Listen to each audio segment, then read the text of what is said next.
नमस्कार दोस्तों। आज हम आपको एक महान भारतीय दार्शनिक, शिक्षाविद और भारत के पहले उपराष्ट्रपति और दूसरे राष्ट्रपति डॉक्टर सर्वपल्ली राधाकृष्णन की जीवनी के बारे में बताएंगे।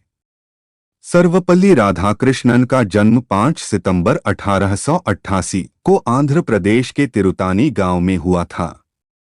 उनके पिता का नाम सर्वपल्ली वीरस्वामी था और माता का नाम सीताम्मा था। वे एक जाने-माने शिक्षाविद और भारतीय दार्शनिक रहे हैं। राधाकृष्णन का बचपन तिरुमनी गांव में ही व्यतीत हुआ।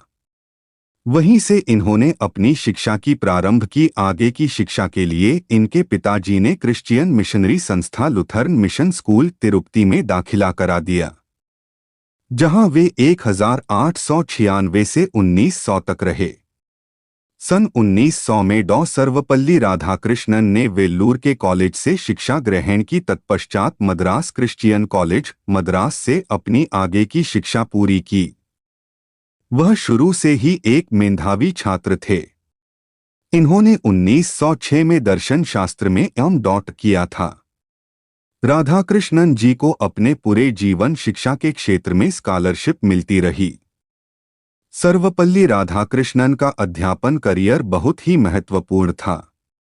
वे भारतीय और पश्चिमी दार्शनिकों के बीच एक संतुलन बनाने का प्रयास करते रहे और उन्होंने भारतीय दर्शन को विश्व के सामंजस्यपूर्ण भौतिकशास्त्र में प्रस्तुत किया।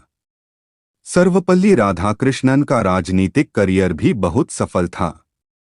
वे भारतीय स्वतंत्रता संग्राम में भाग लिए और स्वतंत्र भारत के पहले उपराष्ट्रपति और दूसरे राष्ट्रपति भी बने। सर्वपल्ली राधाकृष्णन एक शिक्षाविद और दार्शनिक के रूप में भी प्रसिद्ध थे। उन्होंने विभिन्न ग्रंथों की रचना की और भारतीय दर्शन को विश्व के लिए प्रस्तुत किया। उन्होंने अपने जीवन के दौरान भारतीय संस्कृति और दर्शन के प्रचारक के रूप में बहुत महत्वपूर्ण भूमिका निभाई।